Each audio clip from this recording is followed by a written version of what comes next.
Thank you. All right. Good evening, everyone. Thank you so much for being here tonight. My name is Hallie. For those of you who do not know me, I am part of the communications department here at Great Valley School District. So tonight's event is part of our speaker series, which runs throughout the school year, and I'm very excited to introduce Kim Porter, who is the executive director of Be a Part of the Conversation. Thank you so much for being here. My pleasure. Thank you. All right, I'm going to start sharing my screen. Just I want to show you a little bit about what we have coming up. First of all, so excited to be with all of you for this topic and this incredible presenter that we have for you. And thank you for joining us on Zoom. I know this was a pretty last minute decision, and it looks like maybe the weather's holding off until a little later, but better safe than sorry. I'd rather I'll be safe and snugly warm at home and all that kind of stuff. So thank you very much to Hallie and to the Great Valley School District. We've been partnering with Great Valley for many years now, and I know that Dr. Edgette is a big favorite among all of you. So this is, I think, your third or fourth time speaking with Great Valley. So I'm very excited to have all of you with us. We are recording this program. We hope that you'll ask questions after you hear Dr. Edgette's presentation. Thank you for those of you who sent your questions in ahead of time. We're going to get to as many as we can. For a lot of really good and very specific questions. So may not be able to get to everything, but you'll have my contact info. You'll have Dr. Edge's contact info. So if we can help at all as a follow-up, please reach out.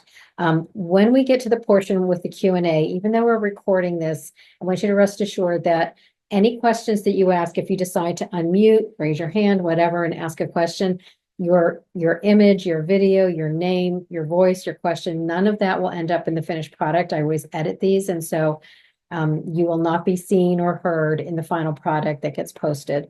Just want to assure you of that. But we really love to hear from you. So after Dr. Edge's presentation, definitely would love for you to chime in with your comments and questions.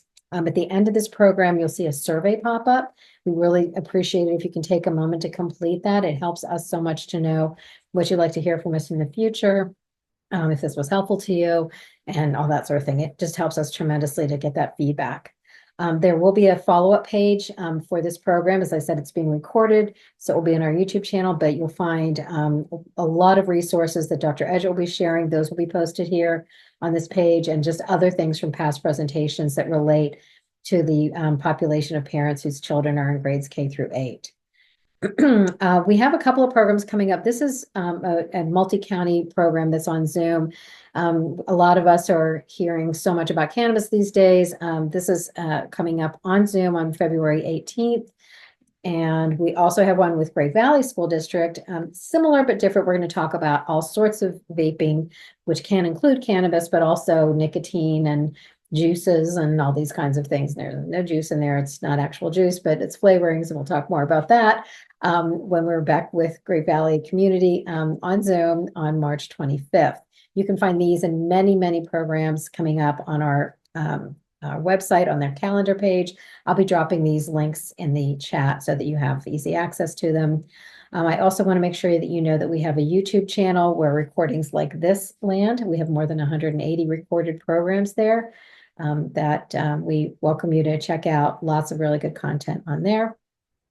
And because Be a Part of the Conversation often helps family members who are dealing with a substance use disorder. Tonight, we're not necessarily having that as our primary focus, but we do support a lot of family members who are going through this. And so if it's at all helpful, I want to make sure that you know about our parent partnership meetings. We currently have 21 meetings every week. About half of them are on Zoom. Those are the green buttons on this calendar, and about half are in person in the southeastern Pennsylvania region, one in New Jersey. You can click on any of these buttons to get the location or the Zoom link as it's appropriate. But we're just parents supporting one another.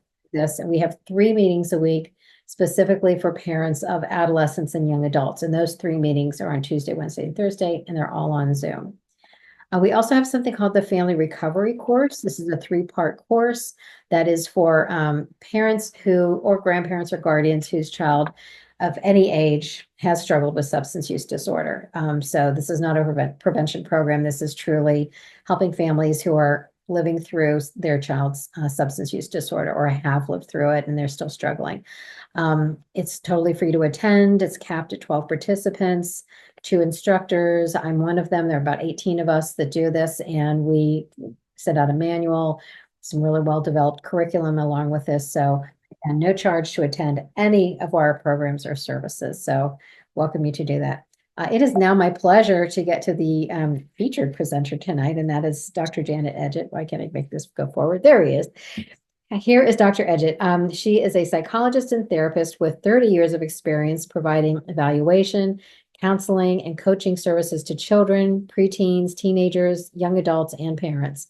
Dr. Edgette is the author of 7 books on parenting, counseling, and sports psychology.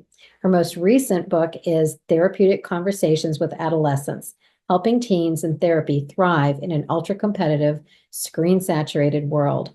An older one that might also be of interest to you tonight, for this group tonight, is Stop Negotiating with Your Teen, Strategies for Parenting Your Angry, Manipulative, Moody, or Depressed Adolescent. All right, so without further ado, please help me to welcome Dr. Edgette. So we're good. Hello, everybody. Welcome to this talk on kids and stress. And I want to start with a big shout out to Kim Porter and to be a part of the conversation, not only for the invitation to speak, which I really appreciate, but also for all the programming that they do for families, really across the nation now that Zoom is a thing. If you check out their website, they have resources and links like to past, present, and future presentations. It's terrific. It's like a candy shop for resourced, starved parents of today who are kind of forced to slog through the internet looking for something that's practical and creditable. So I highly recommend. I am a child and adolescent psychologist. I've been practicing in this community for over 35 years, and I've met with well over 1,000 families and kids.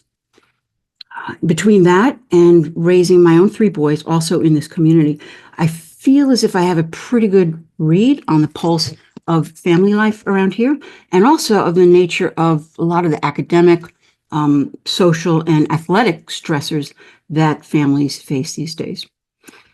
So the last time I gave this talk was a few years ago, and I put a line up on the screen, and I suggested to parents not ever to say that to their kids.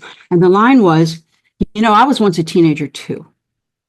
It could seem benign enough, but the truth of the matter is what it tells your kid is that you're going to evaluate and make parenting decisions and look at her behavior and her world at large through a lens of what you experienced maybe 30 or 40 years ago.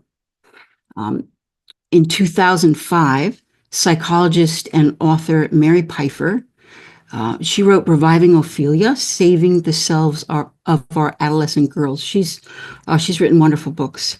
Even back then, she was saying that it would be a mistake for parents to try and think about how to parent by trying to base their decisions on what they went through, because times were so different then. And so now I'm thinking like it's 20 years later, and now with the internet and everything is way, way different. So the parent who's thinking that that's going to be helpful is going to have a big surprise.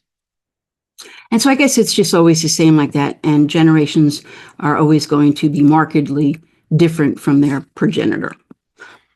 So this year I have a different line. And the line is, really, what do you have to be stressed about? Now, I thought that line kind of was on the way out. I hadn't heard it in a while. And I also felt that parents had been really sensitized to the challenges of their kids in terms of mental health. And not a lot of people were wondering about that anymore.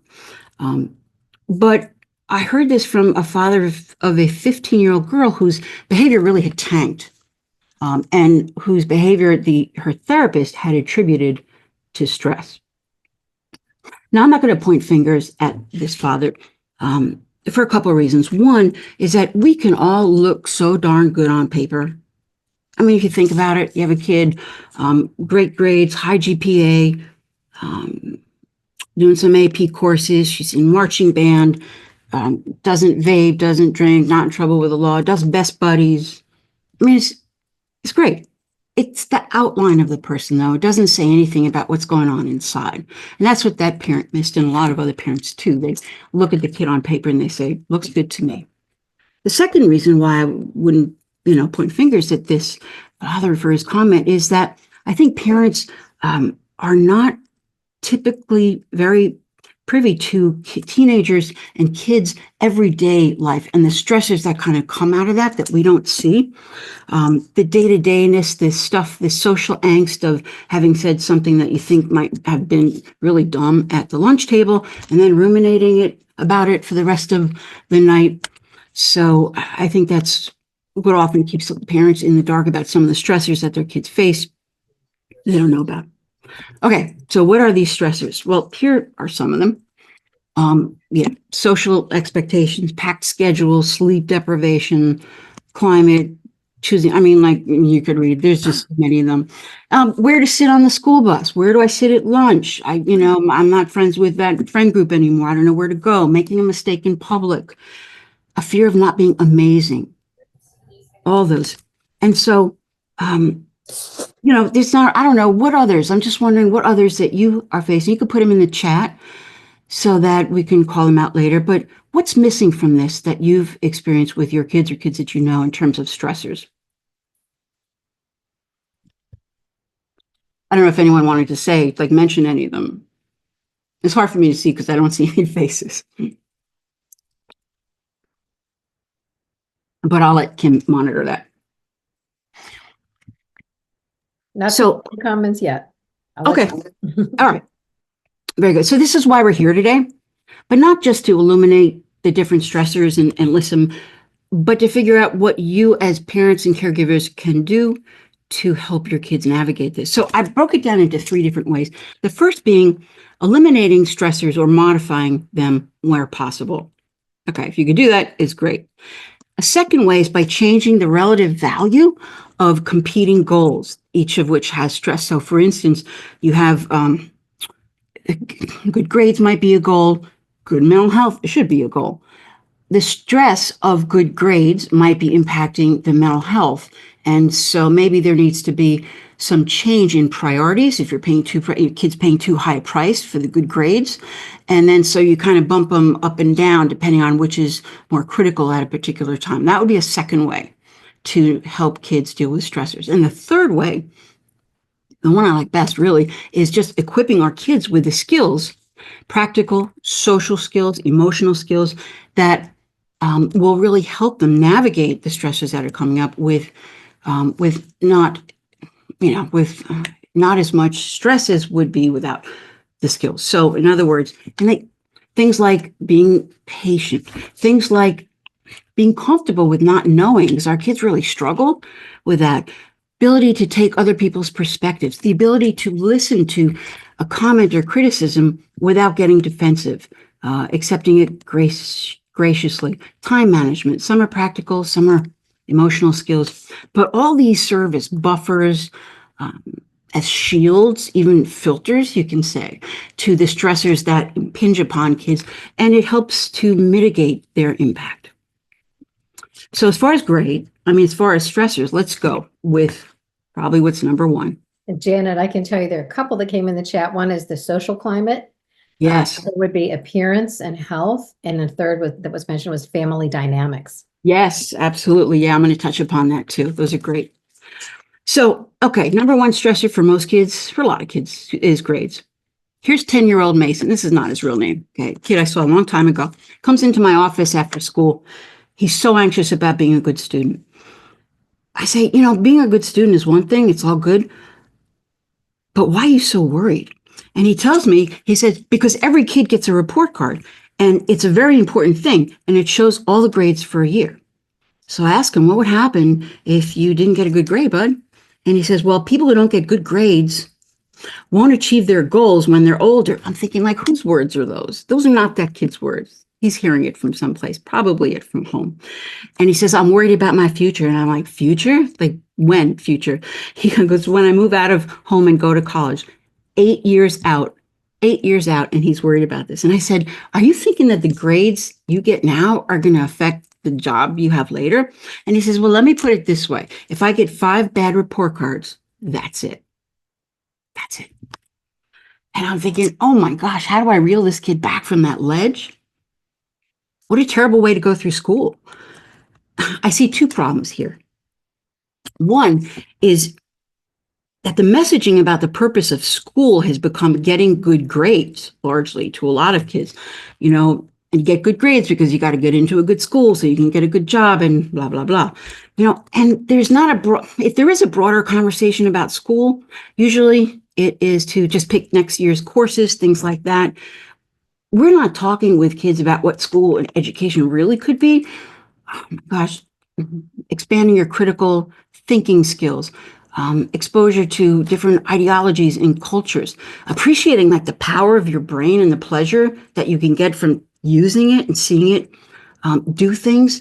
And I think this just doesn't, kids wouldn't be interested in that kind of conversation, but they're not hearing it. So I think for a lot of kids, it's just, what is it? Like reading, writing, arithmetic, that kind of thing. And so I don't know, it's just really shortchanges the whole thing. The second problem I see is that everything about school is preparation for the future, preoccupation with the end game, and how it can help you get there, and how there can help you get to the next place, and on and on. And so how are kids supposed to experience childhood and adolescence in its natural form when they are so focused and so anxious about their future? Now, that said, I do understand that for a lot of people, that messaging is what they like and they reinforce it at home.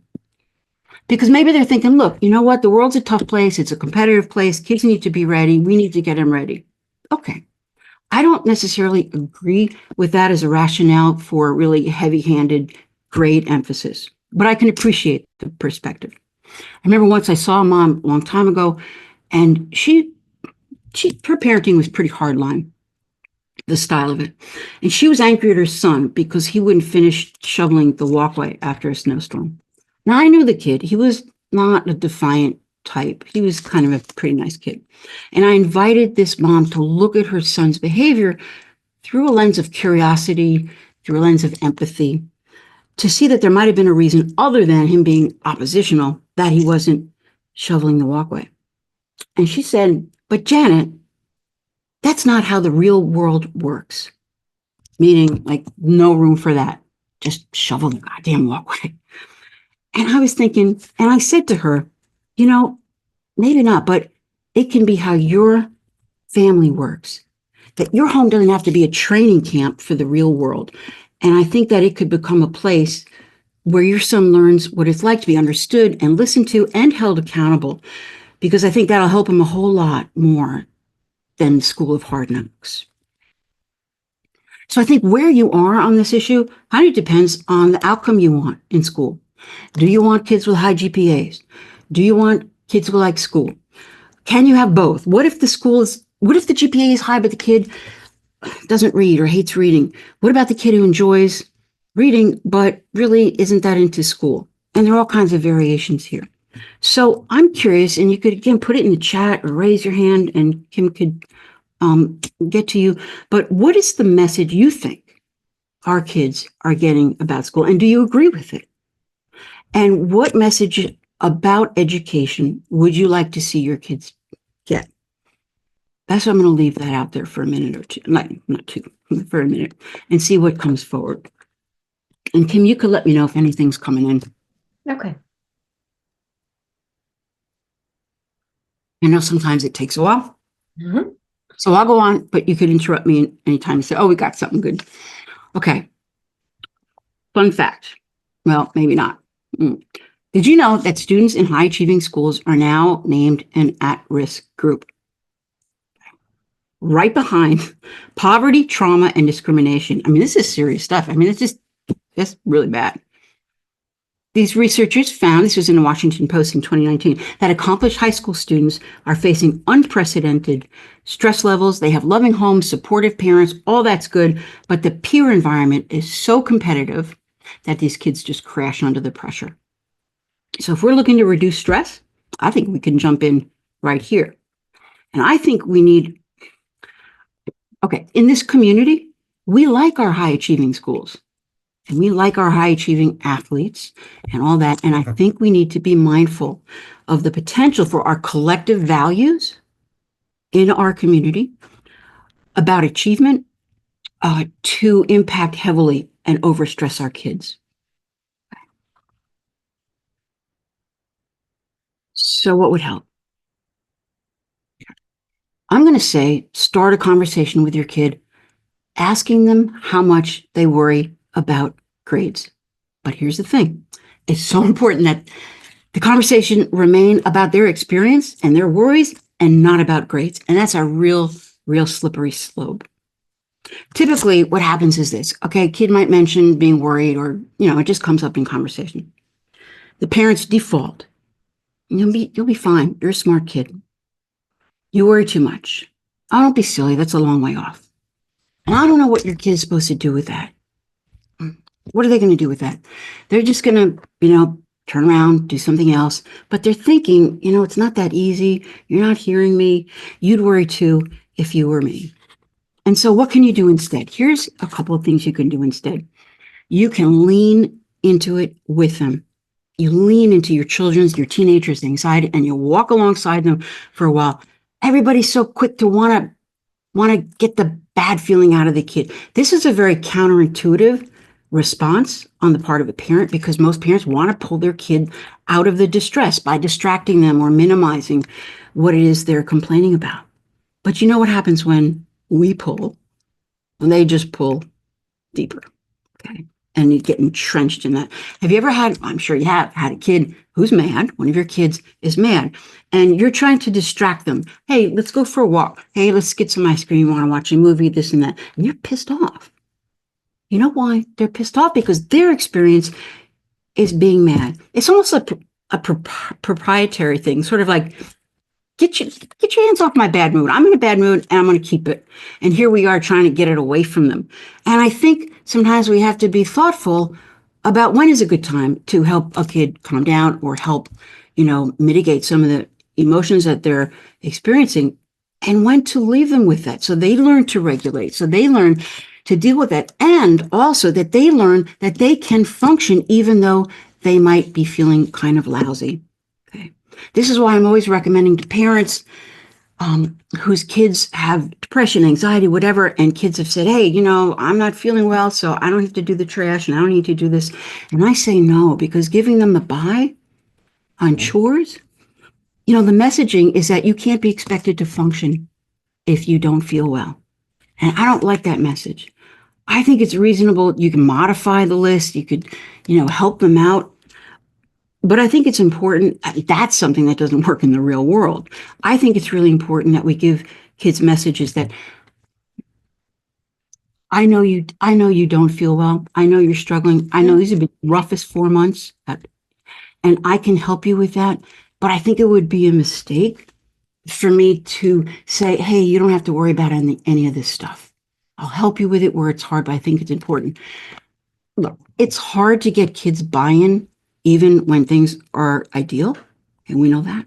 But I think one of the problems that we've given our kids so many advantages. We give them so much in this culture, in our culture, and I don't think we've asked for enough in return. And so we're not building good citizens, because being a member of some kind of community, like a family or a school or really any community, means that you have to take care of it, that you have an obligation to take care of it. And we're talking not enough about that second part. When we uncouple obligation from membership and belongingness, we end up with kids who are very self-absorbed and not accountable, and who feel entitled to all the privileges of membership in that group, but without doing anything to sustain that group.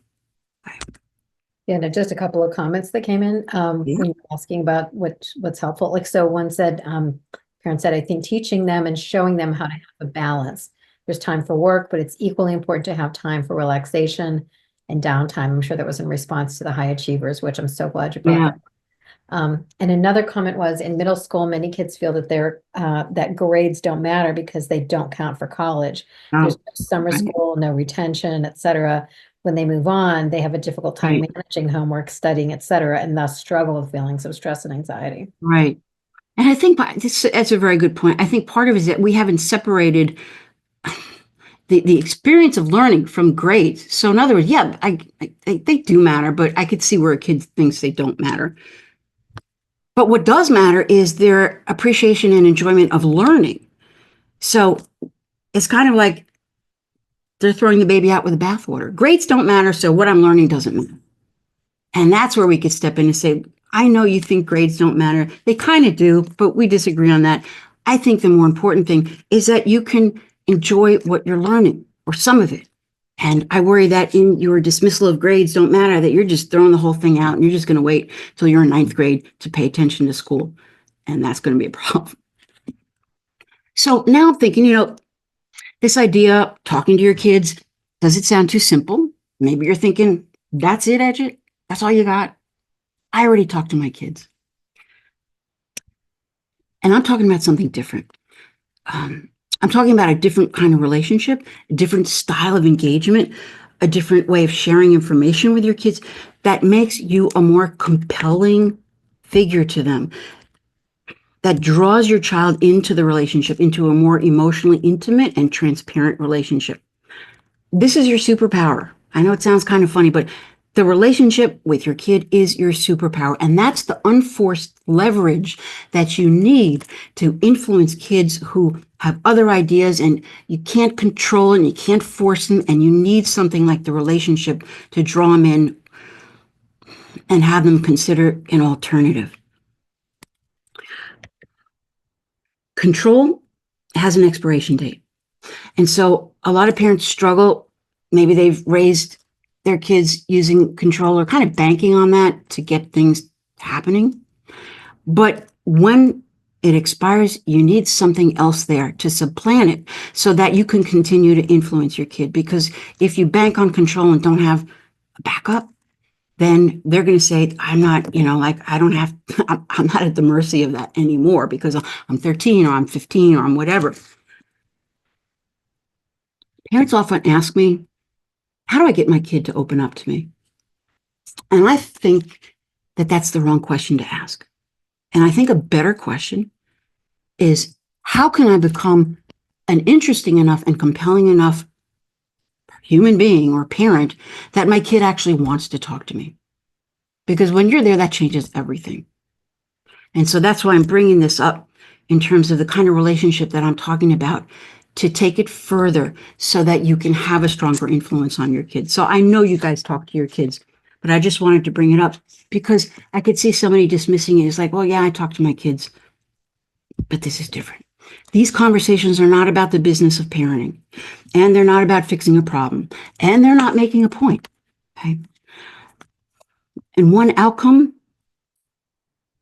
well, okay, so let me give you an example. Here's an example of how one of these conversations could go. Kid worries about grades. Parent says, I know you worry a lot about grades, and I actually think Dad and I are maybe have something to do with that. And the kid says, yeah. And you say, okay, well, I still think grades are important, but it's gotten out of whack. And I think we need to, I don't know, I just want to change how high we value grades because your mental health is suffering and that's not okay. And I want to change things around. Maybe the kid says, don't let me stop you, Ma. And you can smile at that together, and you're getting a conversation that you wouldn't have had before if you're just talking about grades and not the experience of grades. Another outcome is that you can finally maybe have conversations that don't turn into arguments with certain topics like grades, which is a great relief for any family because a lot of conversations turn into arguments and they stop right there. Another thing is that you're expressing an interest in the child's experience of school, not just grades. And that's huge. The kids feel seen. And I don't know how many kids feel that that matters.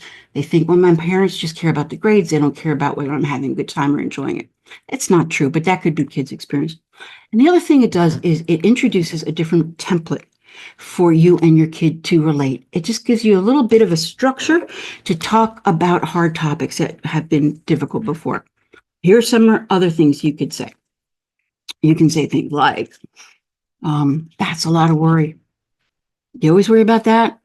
How much? Is there something different about fifth grade? Are there other things you worry about as much as grades?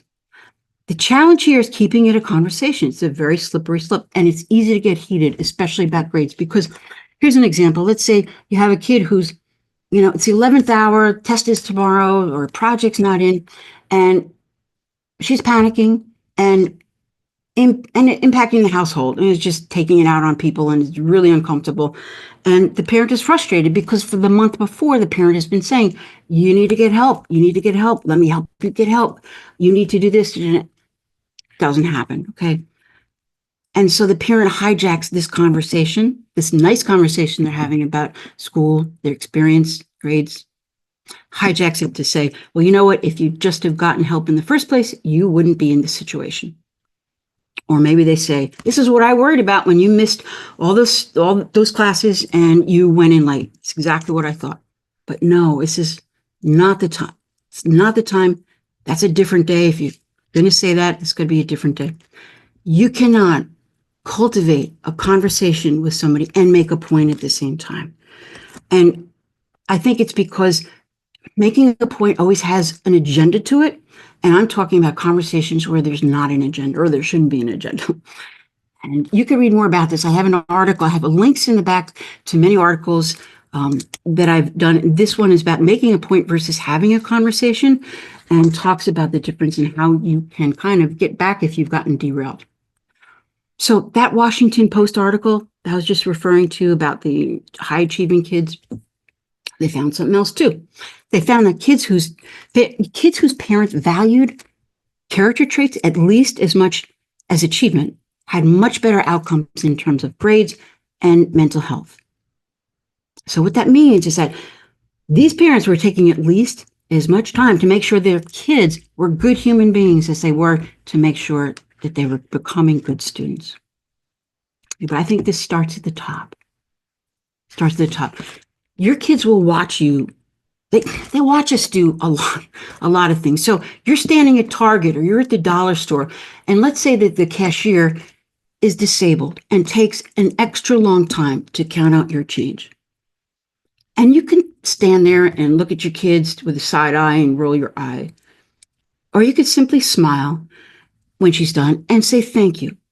Because what you've just shown them is that the few minutes you lose by waiting for her to count out the change is nothing compared to the few minutes that she gets to experience a stranger being kind to her and being patient. And I think it's a little thing that's huge. And I also think that it's in the everydayness of life where we can make the best impact on helping kids understand, I don't know, how to be in the world, how to, if you like those values of being kind and so forth. That is not just something you do, it's who you are. And it shows up at Target, and it shows up at the dollar store, and it shows up here, and it shows up there in different ways. So it does start at the top, and your kids are watching all the time. So what characteristics is a good human being going to have? And we may differ on that. I have a few here. Emotional literacy, I think, is important. I'm going to zero in on relationship skills, because I worry that our kids are nowhere are they really learning things like relationship repair or communication. How do you communicate without getting defensive? How do you bring up a hard topic? All these things, and you see your kids with their friends and things deteriorate quickly, and maybe you want to say, why don't you call her or text her and try and work it out? Well, no, we're done. And they have very little ability to go in and to handle some of these things. So you know what? Let them see you. Let them see you do it. Let them see you reach out to your partner or to your kid and say, you know what? I'm sorry about before. I miss you already. It's only been an hour. I miss you already. I do not want to go through the whole day not talking. So I'm sorry. I'll be more careful in the future. Can we go back to talking now? Something that candid and that easy. Let kids see you. I can't tell you how many kids I meet with that has told me they never see their parents apologize, ever. And even if that's biased, it says something about their perception. They're not seeing it enough. There's an article that I wrote in Psychology Today about this. It's called Why Parents Don't Apologize to Their Kids. And I talk about how for a lot of people, apologizing feels like they're giving something up, that they become less than, that it's like they're saying, okay, you won and I lost and I'm a loser. And the article talks about the way that apologizing can actually feel good. I mean, it sounds kind of funny, maybe, but it can actually feel good if It could be an act of generosity. It's like when you feel really good inside and you have self-respect and a confidence, it's like you can give somebody an apology. It doesn't take anything away from you.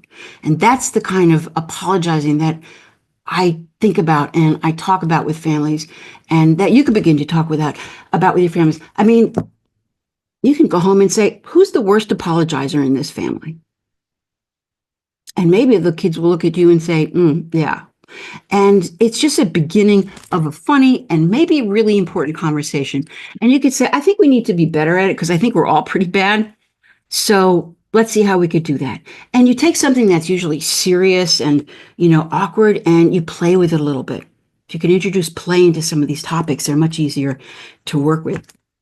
I don't know if you have others that you see as important characteristics to inculcate kids with. Put them in the chat. These are just some. There's just so many more. But feel free to add. So I'm going to jump to another stressor. I'm not going to spend a lot of time on it, but I'm a sports psychologist in addition to seeing kids and families, mainly for the equestrian community, because I am a rider in show jumping and I compete and been doing it for, 50 plus years. So I'm always very interested in the way that our culture handles sports and the stressors involved. Here's some stresses. Like, first of all, come on, 5 practices a week, 2 hours a pop. I don't know. I just think that's a lot. These kids have tough schedules as it is. They're tired as it is. And having kids come after school, 2 hours, it's 10 hours, and sometimes on weekends. But you know what? If you say that to anybody, they say, well, yeah, but that's high school down the street. They practice 6 days a week. So we have to practice our 5. And it just keeps ramping up, and kids are paying a price for it. The other thing I think about is that there's no place for kids who aren't super serious about sports to play. Where are they going to go for, quote, just the fun of it? They're not, because if you're not suited up by the time you're like 5 or 6, forget about it.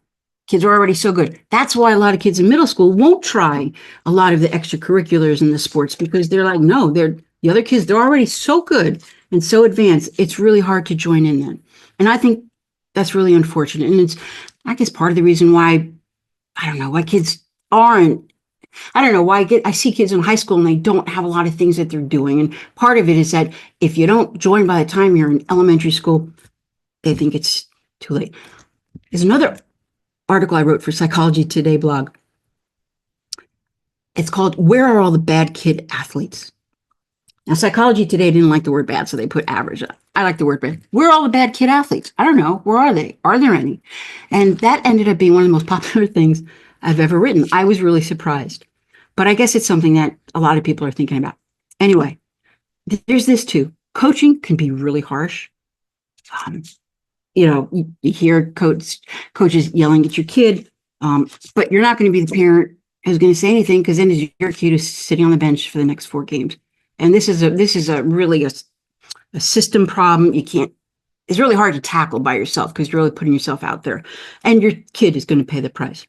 But I have tremendous frustration with bullying in coaching in youth sports, and it's all over the place. It's in the equestrian industry. It's a lot. And it led me to write an op-ed for the Philadelphia Inquirer about this, about the crazy belief that coaches have that a way to motivate kids for their best performance is to either humiliate them or punish them for making a mistake. I mean, come on. Nobody ever plays better from being humiliated, belittled. Nobody plays better if they know they're going to get punished for making a mistake. All they do is play more conservatively, more safely, and then they lose the brilliance and the aggressiveness that they would otherwise have. So that's not going to work. So here's that article. And if you're interested in the topic, the links to these are in the back of the slide deck.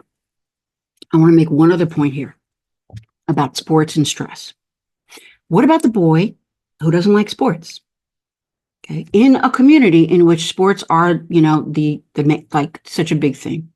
Okay, what kind of social and emotional challenges does this kid face in our culture the home of the Marlboro Man and seven-figure pro athlete salaries, and where it's thought that, being faster, stronger, louder is always better. It's really hard for a kid like that. And I know because I have one, and I wrote about it in a book, The Last Boys Picked, Helping Boys Who Don't Play Sports Survive Bullies in Boyhood. That came about because of my three boys, two are twins. One is an outstanding athlete, and the other one is not an athlete at all. He's a quiet, introspective boy who loves animals and books and is very discerning in terms of interpersonal dynamics. So, like Austin, his stuff showed on the outside. Jake's stuff was on the inside. And I ended up having to tell him, you're going to have to wait for people to see what you are special in and what you bring to the table. Because when you're 7 or 9 or 11, all that really matters is how well you catch a ball. Okay. So it is really hard for these kids. And, you see the social trajectory change. I mean, Austin grew up very confident and Jake was not quite so confident because he wasn't doing the things that was valued among the kids his age. Totally got to high school. Anyway, another stressor, college. Now, I know that most of you are parents of elementary and middle school kids, but this anxiety is actually trickling down to elementary school, which is kind of crazy. So I'm going to talk about it. This is right out of Olivia's mouth. I don't know what I want to do once I'm out of college. If I don't know, then I can't pick the right high school because I'm already behind. That means I'm going to be wasting time and I'm going to be wasting my parents' money and I'm not going to have a job, blah, blah, blah, and I'll end up homeless. Homeless was literally the last word of her diatribe. She thought she could be homeless. And I'm like, oh my God. I'm like, Olivia, you're a sophomore. And she looked at me like I was an idiot. Like, yeah, I'm a sophomore. And that's why I'm thinking all these things. Our national conversation regarding college and the idea of getting into a good school as if there are only 6 in the entire nation is wreaking havoc with our kids' mental health. And I don't know, why are we pressuring kids to decide what they want to do for the rest of their life at such an early age? And now setting aside the idea that 50% of college students change their major by the time they graduate. Okay. This affects, I don't know, it just really bothers me. And I have another op-ed that I wrote about that. It's called Let's Stop Stressing Out Our Kids with Career Choice Pressure. Okay. And it's kind of about how telling kids to pick early and pick right, which is sort of like the sensible shoe, equivalent of career choice, just turns college into a little more than trade school. Okay. And it could be so much more. It's like, I don't know, I get a lot of pushback on this from people, and that's fine. But I think of school, and I'm a big fan of liberal arts, humanities. Like, send our kids to school, let them see a bigger world, something they didn't see in high school. Let them experience a more differentiated, bigger self. And then they can go figure out what they want to do. I didn't decide to become a psychologist till I was 24. There were a lot of versions of different things I was going to do before that. 24, I knew. And before that, I didn't. It's scary to think of the things I was picking before that. We won't go there. Anyway, what can we do about this? How can we help out? I'd like to change the conversation we're having about school. But again, your buy-in depends on the set of values you bring to the table. Okay. I'd like to suggest that we push back on the messaging that tells adolescents that they need to know what they're going to do for the rest of their lives by the time they're a junior. I also want to see us push back, this is what I would vote for, against this illusion that kids are getting sold that the answer to anxiety that they have about an uncertain future is to make all the right choices. Okay, that if you just know, and this is part of why our kids are so uncomfortable with not knowing. It's like they've learned that if you just, if you just don't leave anything to chance and you figure it out and then everything will be fine. But that's not true, because I think, as many of us know, you can make a whole bunch of good decisions and end up in a place you never thought you would be, right? I mean, illness, job loss, divorce can make mincemeat out of the best of plans. So I don't know how helpful that is to kids.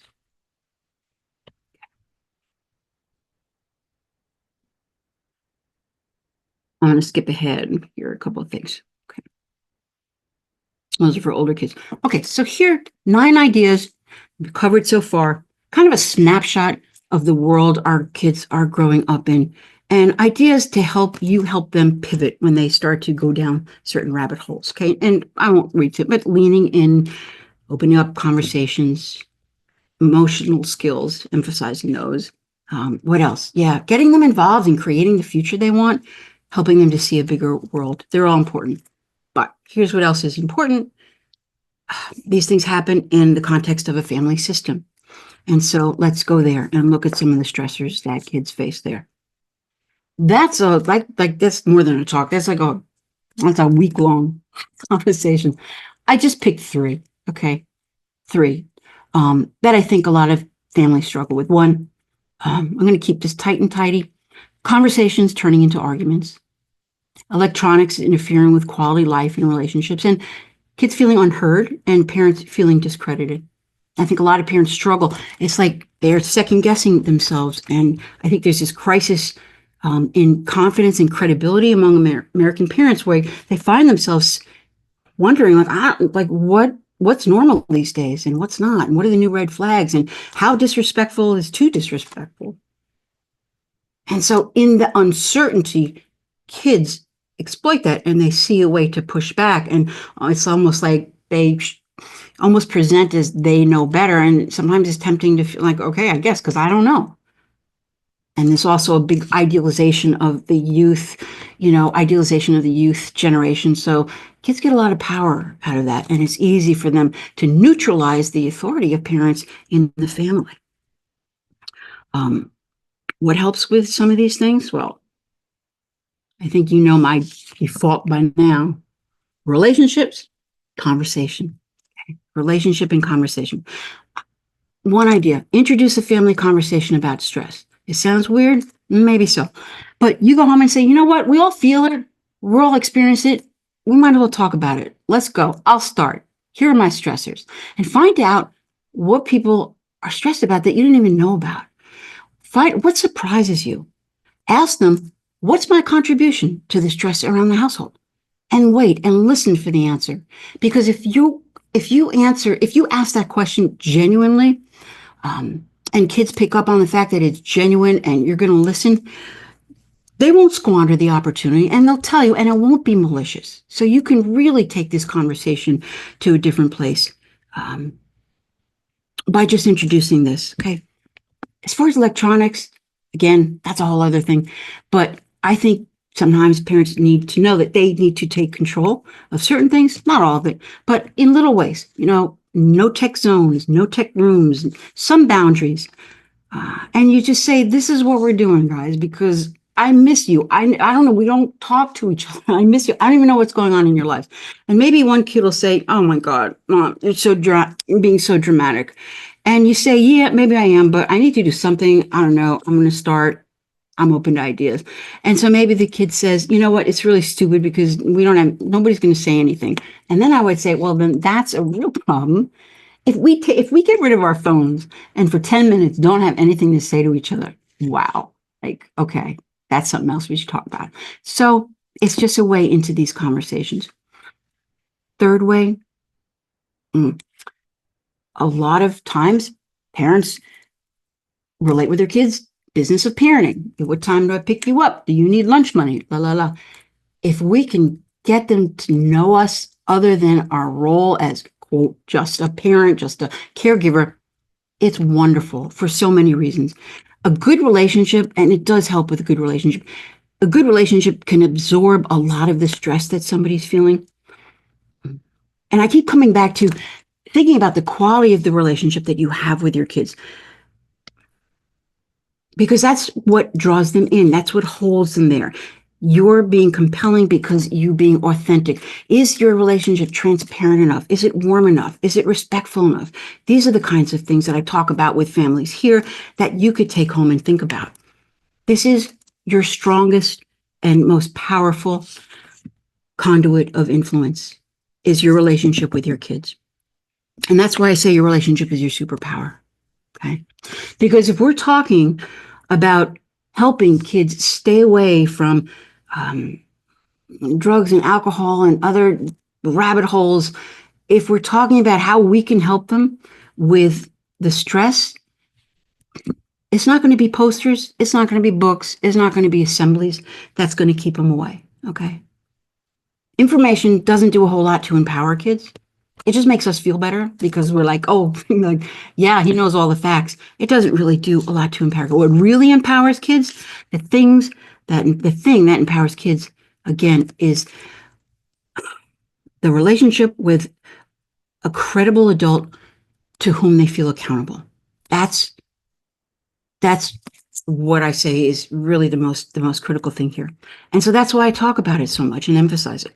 We can't change a whole lot of things in the world, in the larger world, but that space between you and your kid, that's clay right there. That's a beautiful space. And we can capitalize on it. It's like a lot of, like I'll ask kids, what is your mom, what matters to your mom? And they're like, they don't even know what to do with the question. They're like, I don't know. What matters to your dad? Golf? I'll be like, well, okay, but it's kind of like what I want to know is what's the sort of thing, what are the commercials that'll make your mom cry? What are the things that'll make her give up part of her weekend to go help? Is it animals? Is it dogs? Is it lonely seniors? Like what matters to her? And I think it's so important to flesh out your identity and become this multidimensional person who your child can relate to in so many different ways. So many kids know very little about their parent, and it's very hard. It's hard to get traction if they just know you as the parent, and the business of parenting is all you talk about. Give them more. So, Can I interrupt you real quick? yes. All right. There was a question.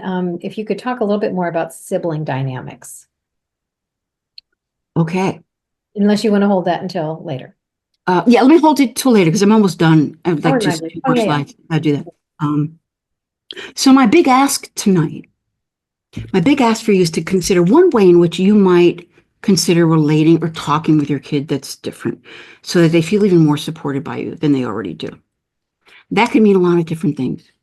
Okay. It could mean that you go home and you ask, am I getting it? Or where am I? Yeah, sometimes I feel like we're on different, like I try and understand, but I just feel like no matter what I do, I never quite get it. Am I understanding you correctly? Okay. Or what's my role and why we have trouble talking sometimes? That's a beautiful question to ask your kid.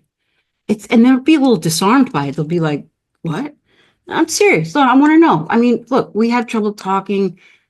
It's silly to think that one of us is solely responsible. Like we co-create the difficulty. So what's my role? I'd really like to know. What's something you worry about that I have no idea about?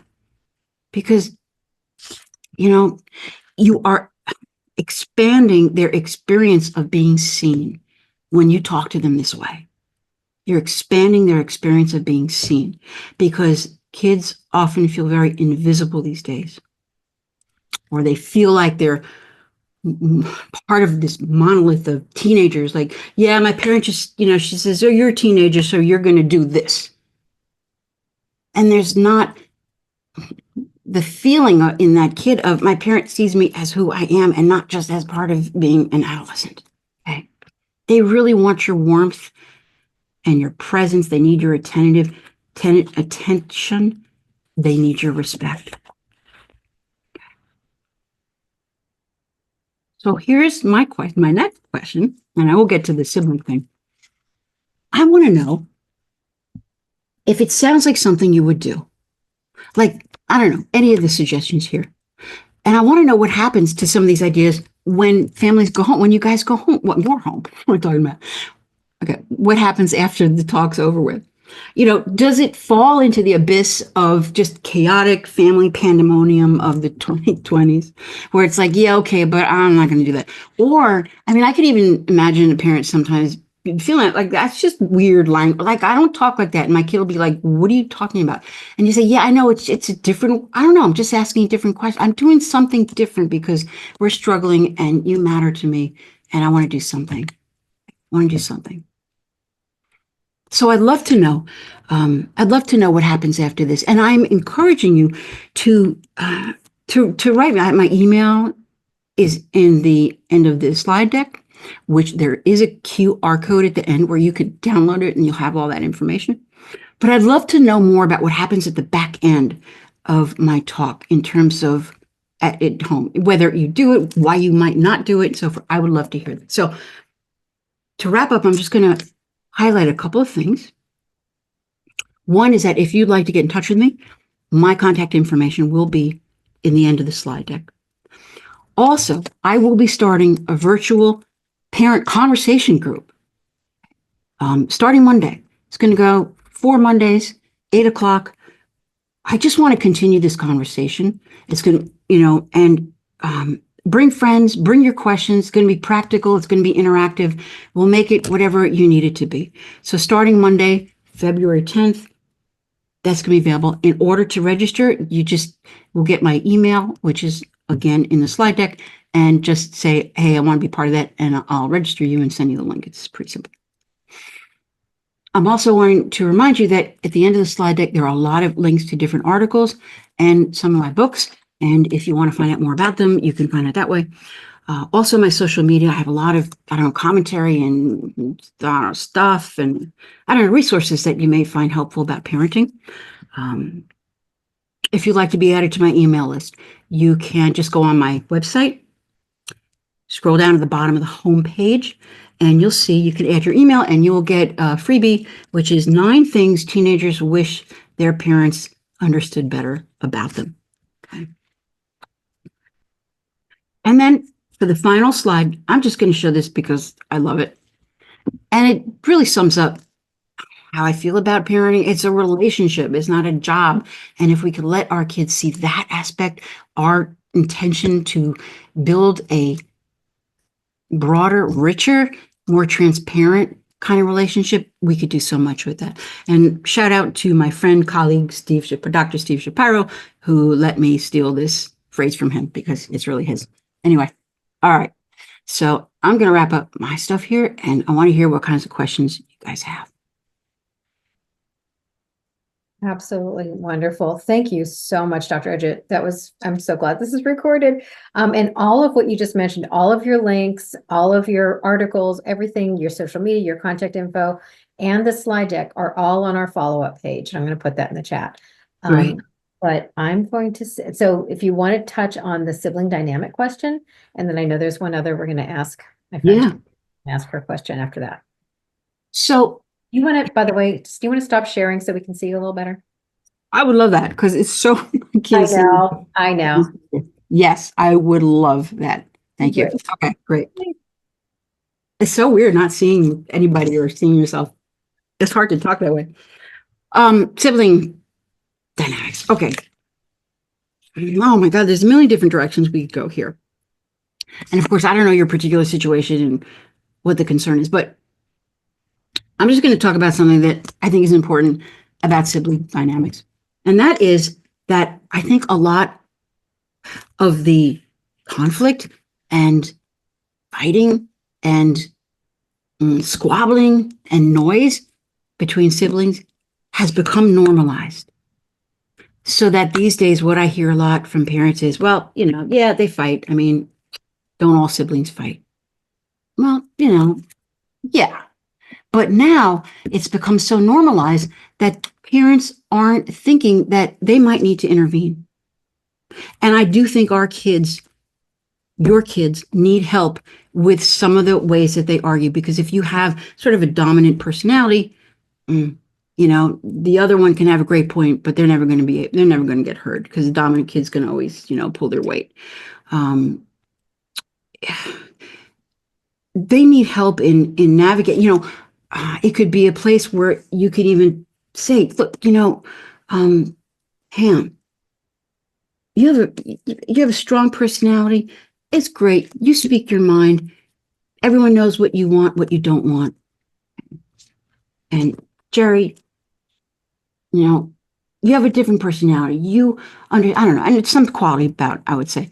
But I'd say, what happens when you guys argue? And you'd be essentially asking Pam to be more aware. You're trying to, I don't know, I'm getting a little clumsy here in the abstract, but it's sort of like what the dynamic is. Like if you have one who's very confident and assured and the other one who's very passive, you might have to say to the one, it's like, you need to leave room for your brother to speak up or have a choice, because he's never gonna interrupt you. He idolizes you. So he's never gonna interrupt you. And you might need to make space for him. Can you do that? So that's what I'm talking about in terms of help.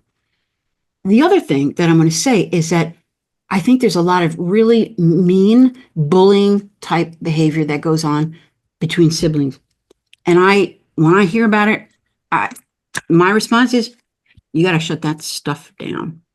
Got to shut it down, because otherwise you have the potential of a kid spending, 18 years or whatever in a home where they're being called stupid. You're an idiot. What's the matter with you? And that is so destructive. And it's not enough to say, don't say that to your brother. Don't say that to your brother, because he is saying it to his brother. So that's not helpful. But here's something that might be more helpful than that.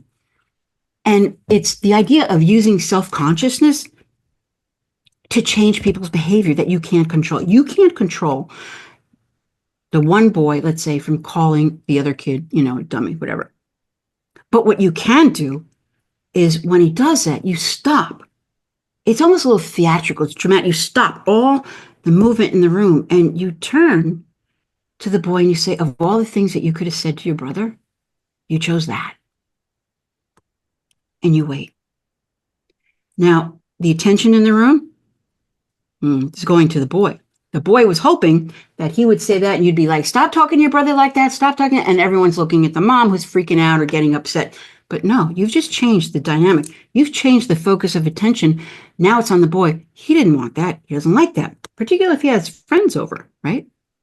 And so he's going to stop. So here's this idea of imposing a self-consciousness on somebody without shaming, not belittling, not embarrassing, but just speaking to the truth in the room. Of all the things that you could have said to your brother, that's what you chose. That's all you say. You know what I'm saying? And then you go back to what you're doing. But you're making a point that you're going to hold that child accountable for what he chooses to say in that moment. You're not saying, don't do it, or you're not saying you're going to get, you're just saying, I don't want to have to pretend that you didn't just say something really hurtful. I don't want to have to pretend anymore. And that is so powerful, because eventually they start thinking like, it's like it inserts a little impulse control, because they start thinking, oh, if I say that, my mom's going to, and so they start pulling back on that a little bit. And it can change things that you might have once felt like, I don't know what to do with this. So that's what I'm going to say about sibling. I hope it touches upon something that is relevant for you. If I can add something to that we come across a lot when we're working with families too, is when there is what I love this expression, the shadow child. So there's like a child who might have some special needs, and in a case of what the work that I do, a lot of times it's a substance use disorder, but it could be any number of things where the child just has some needs for our attention that take away from the other child, and then that other child oftentimes has to be perfect, right? Because there's no space for me to have a challenge or a problem. And what I have found with my two kids, even when they were younger and there were varying degrees of need, I would defend one to the other. And, instead of saying like, gotta be really hard to be this person's brother/sister, right? Yes. Just to validate some of that, right? Absolutely. No, and I've had people like that. And I remember one situation where a girl, she was a high school student, and her younger brother had autism and was, moderately impaired. But every time the family went out to dinner, they only went to one of two restaurants, because those are the only two that the boy would eat in. And the girl would say, "Could we go someplace else? Could we go?" No, because your brother only eats here. And I thought, is that parent not seeing that, maybe they go to a different restaurant and the kid has a fit, and so he sits out with the other parent out by the car, or he doesn't eat and you say, okay, like, there's nothing I like on the menu. Okay, that's fine.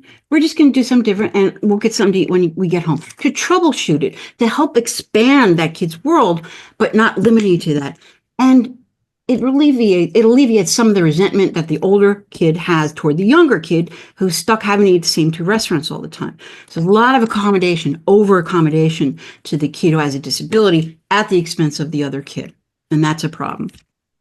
And we parents have such a hard time that having our children not be blissfully happy with one another, right? We want the Norman Rockwell appearance, Yeah, and right. it's not always like that. And I think it's just to honor, and I also can remember somebody when we had a program about siblings one time, and this young woman said, I just needed my parents to say to me, like, how are you doing with all this? Or what's it like to be Tommy's sister? And like listen to it Yeah. and take it. It's not going to be pretty perhaps, but just like, wow, that's a lot. I can imagine what that must feel like, so I just wanted to throw that out there. Oh, I Because know. siblings of someone with some special challenges, just they get missed a lot. Absolutely. And that's a perfect example of where a little means a lot. A little does a lot. It's tremendous. Yeah. What else we got?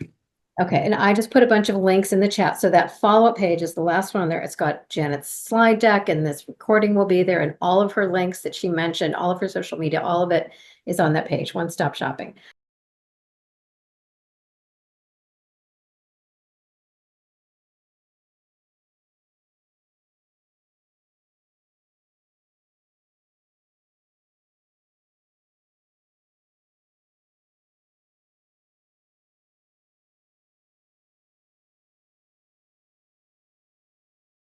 Well, yeah, first of all, I want to just clarify. I think it's great to share your stories of your childhood with your kids, but it's using that as the lens to parent them. I guess my answer to the question depends on what your relationship is to that other parent. I mean, if you're a neighbor, it's hard to say something. If you're the therapist, it's a lot easier. If you're a sister, so help me tailor this question, or my response to your question. In what capacity are you talking about the two adults are?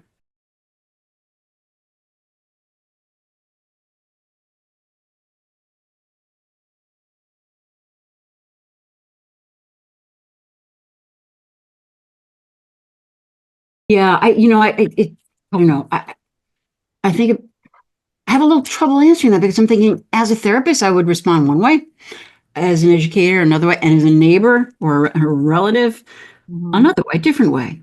In therapy, I might say, "Hey, I understand you struggle with some of this too, but we moved so quickly, and I'm not sure your kid felt heard. So I want to backtrack a bit and hear a little bit more about what she was saying." Okay. That's what I would do there. If it's a neighbor, I don't know. um,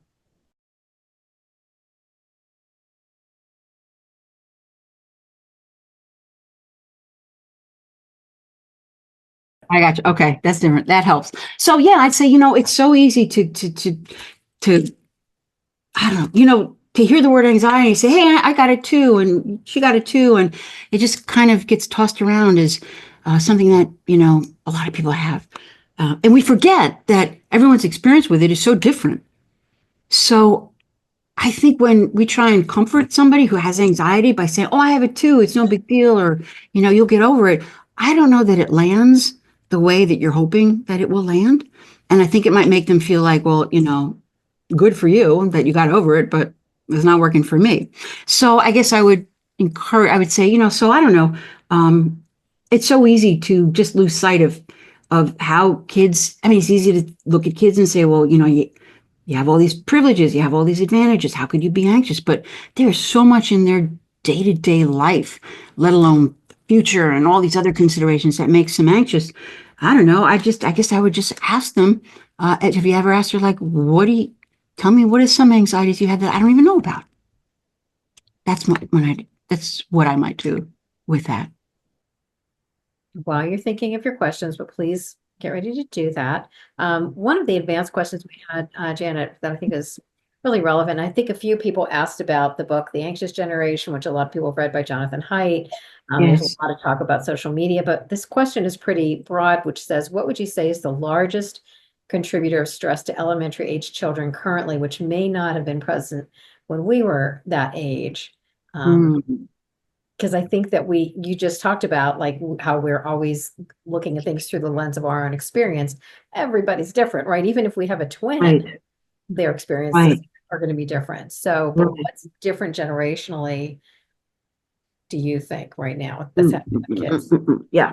So, I think it's easy. It's tempting to think about, well, social media, that's high school and middle school, but Yeah, it's already trickled down. So some of the stressors that our older kids experience vis-a-vis social media and comparing and having to be, on call all the time, trickle down to some of the elementary school kids. Now, most of them don't have phones, so it's not an issue, but their siblings do, and so they want to, peer over the shoulder and get in on that. So they're already getting a taste, and I think that's a stressor for them that obviously wasn't there a long time ago. Other stressors, I just think, what's it like for a fourth grader who doesn't have a friend in the bus, get on a bus and look down that chute and think, oh my God, I have to pick a seat and no one's going to let me sit next to them because they're all moving over to the outside so I don't sit. Like, that is a horrible moment for a kid. And I don't know, does that kid come home and talk about it, or does he just kind of figure it out as he goes along? Same thing with lunch. Like, these things where kids might feel marginalized or they can't find their friend. That is a huge stressor. I'm not saying it didn't happen before, but it's happening in different ways. Bullies, I think, are a big issue. We've always had bullies, but bullies are different now. They do drive-by bullying now. It used to be maybe they slam a kid up against the locker. Now they just come by and they make some comment about the pants you're wearing and go on, and the kid's devastated. So I call it drive-by bullying. And it just, it's just a terrible thing. I'm trying to think what other stresses they would have that are new. Oh, family. Okay, I think families are struggling more.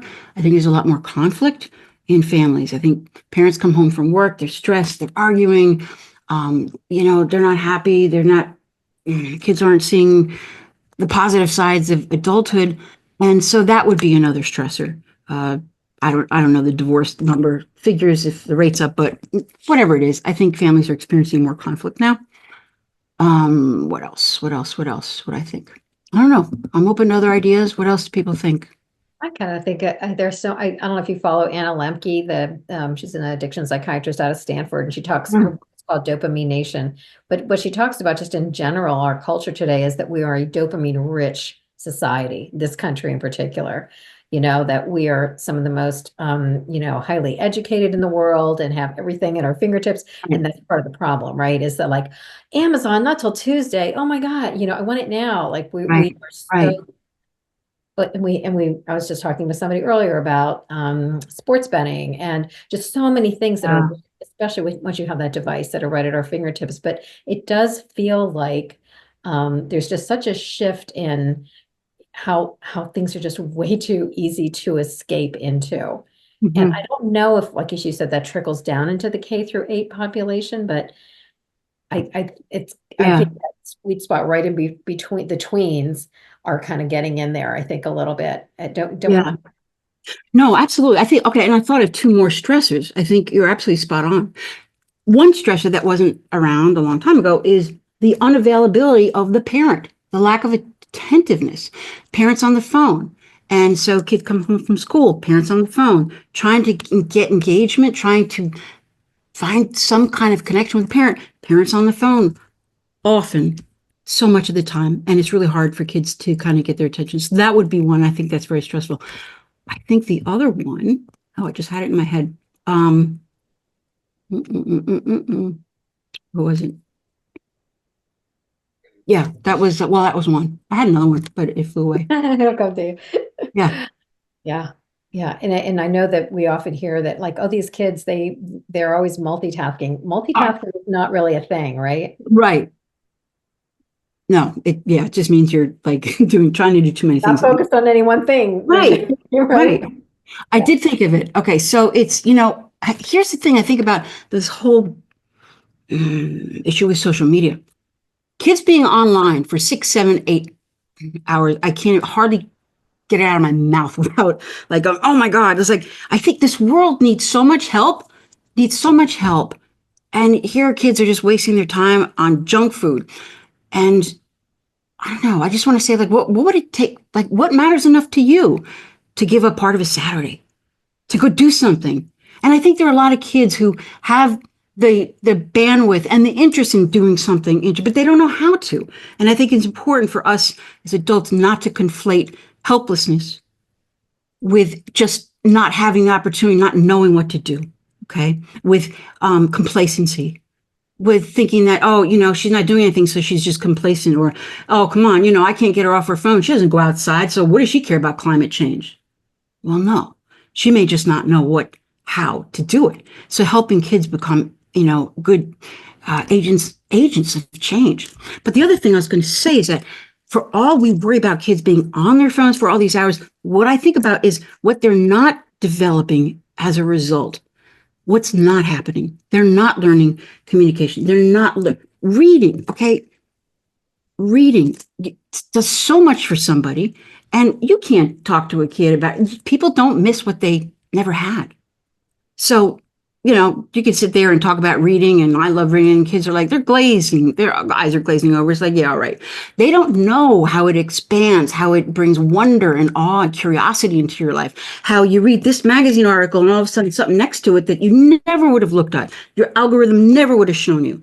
And now all of a sudden it's like, oh my God, I didn't know that there's an animal like that. Whoa. That kind of thing is what kids are not getting. All the things that happen when you're not plugged in. There is a group of kids in Brooklyn. They call themselves the Luddites, after a guy who in, I guess, 19th century, who was really against technology. And his last name was Luddite. They call themselves the Luddites. These are a bunch of kids who gave up their iPhones and smartphones, and they all got flip phones. And they all go out after school to the woods, and they hang out, and they write, and they paint, and they draw, and they talk, and they play, and they just do stuff. And I love that. I love that. And I love that they took it upon themselves to do it. And I think that's really going to be a big part of the answer to how do we get out of this rabbit hole with social media. We can lecture, we can restrict, but it's kids who say, you know what? I don't know. I feel like I want something different out of my life. I want something more. And they begin to self-regulate their phone use, and they begin to find out, but you know what? They need our help. They need our help getting out. It's like, we can't just say, get off your phone and find something to do. We need to say, let's get in the car. Let's go into the city. Let's go to the Mutter Museum. I don't know if you know that. It's a museum of medical oddities, like, women who grew horns out of their head. I mean, it's such a cool museum if you're into that. Go do that. Or let's go get some Afghan kebabs. Like, that's the kind of food I've never had before. Let's go see what there is. Let's go to the Ludwig's Corner Dog Show. Let's go pick a favorite breed. I mean, there's stuff in the community, and your kids might be like, oh my God. And you say, just get in the car. Let's go. Because once you get them out and away, then, you find like, oh my God, my kid's back a little bit. And we need to help our kids see that bigger world.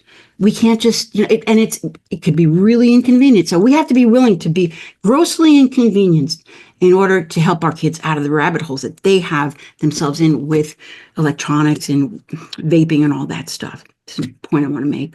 Yeah. I love that idea. And I think like keeping the list on the fridge of like ideas for this weekend. And let the kids right.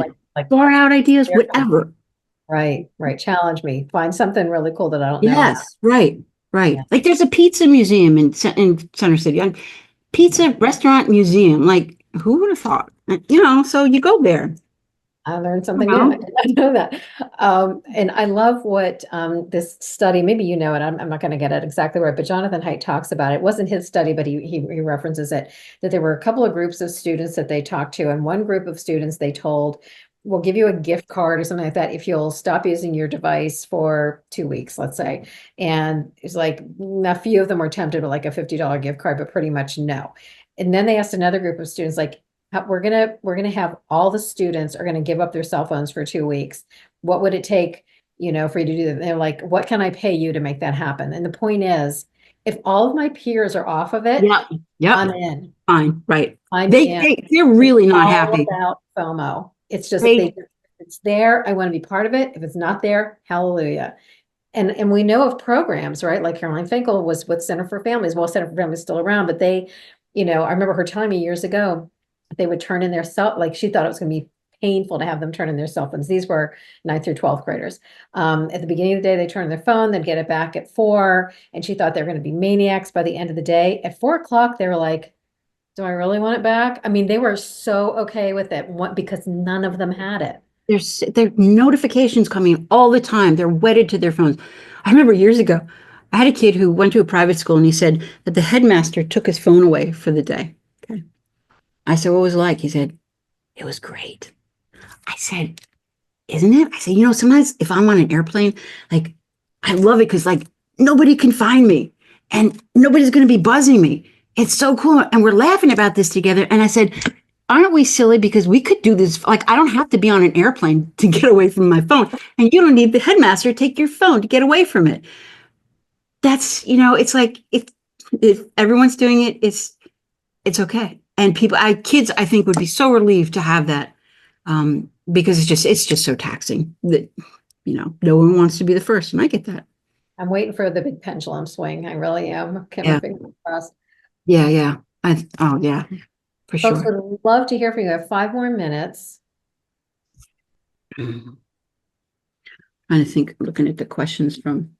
Yeah, there was one I was thinking about that a strong anxiety attack. You talked about that a bit, with the not trying to shut it down and cool them Yeah, off. right. Um, Right. Yeah. So, the question had to do with, my kid has strong anxiety attacks and what can I do to help him? And I think the important thing to remember is that it's not yours to resolve. It's not yours to take away. I think it was, the wording was such that it implied that this parent felt responsible for getting the kid to calm down, right? When we take over that responsibility, the kid's not going to take it back. They're like, that's fine. I farm this out to you. So now you come and sit with me for 2 hours. Now you come and do this thing with me for 2 hours. Now you come and hold me for this, or you come and take me out because that always works if we go. And that's not real healthy. So it's this fine line between saying, I'm here. I got you. I got you. But I can't do that last piece for you. I can give you all the accoutrements of being in a place where you can settle yourself down. But hon, you're the one who has to do it. I can just help you find out what you need to do it. I guess I'm talking about the parent who ends up really relied upon to take the kid's anxiety away. And so I think a middle step is to say, I for a long time I've just been sitting with you. We sit together for an hour, maybe an hour and a half. But I want to change that because I feel like I haven't done a good job of helping you figure out what you could do to help calm yourself down. I feel like I've kind of taken over, which I can do sometimes. And this isn't a good place for me to do that. So I know you're upset now. We've sat together for about, I don't know, a half hour. I'm going to go in the kitchen. I'm going to start making dinner. I'll come back and check on you. You're welcome to come in and check on me. Okay. But let's try that.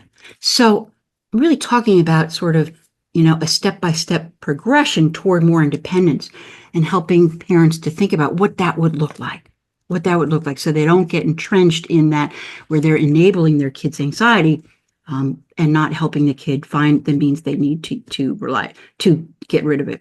And a little bit of anxiety, it's not, nobody loves it, but can we help our kids learn to live with it and to not feel that it's a good excuse for lashing out at people? I think that's really important. I know that you're really stressed. I know you're anxious. I know you're uncomfortable inside your body. Hon, it's not a good reason to talk to me like that. It's not a good reason to yell at your sister. They're two separate things. I will help you as best I can to settle to the degree that's appropriate, but it's not okay to do that. I think for a long time, I've just kind of glommed them together and you were feeling bad and I let you yell at her, but that's not good for anybody. I think that's an important distinction to make. And how much of this is our discomfort as the parent with seeing our child in kind of pain. Right. Who wants that? We cannot handle seeing them in pain. We want to do anything we can to intervene and like fix. And that's not necessarily what's called for here. And I'm wondering what you think about asking them to name the feeling, we talk a lot in a lot of our programs about emotional vocabulary, like Yes. equipping kids with what does Yes. it feel like to be frustrated? Can you think of a time you're frustrated? Like one thing is calm to ask those kinds of questions, but once you've helped develop that emotional vocabulary, does it help when you see your child spiraling for whatever reason, like to ask them to like name the feeling or Yeah, I think I do. I think I do. I think what's really important in your question is that if we could help kids discern between I'm feeling anxious because I'm mad and I can't say anything. I'm feeling anxious because I'm frustrated and I want to say something, and I'm going to. I'm anxious because I'm sad and nobody's noticed. I mean, if we can get them to identify what's underneath, like they're anxious because of what? What's the feeling underneath it? I'm anxious because I'm alone. I'm anxious because I'm scared about tomorrow. There's a big difference between I'm anxious because I'm really mad at what you just said to me and I can't say anything. Okay. They all create anxiety, but helping your kid make that kind of distinction between the different feelings, I think is really, really helpful. Dr. Edgette, you're amazing. Thank you. This has been Oh my God. so helpful. Thank you so much for having me. I really appreciate it. And I appreciate all the questions and the attention. It's great. Absolutely. Thanks everybody for being here. And thank you, Hallie, for having us. Yes, Really great. thank you. Thank you both. And thank you to everyone who showed up. I really appreciate it. Yeah, thank you. Appreciate Thank that. you.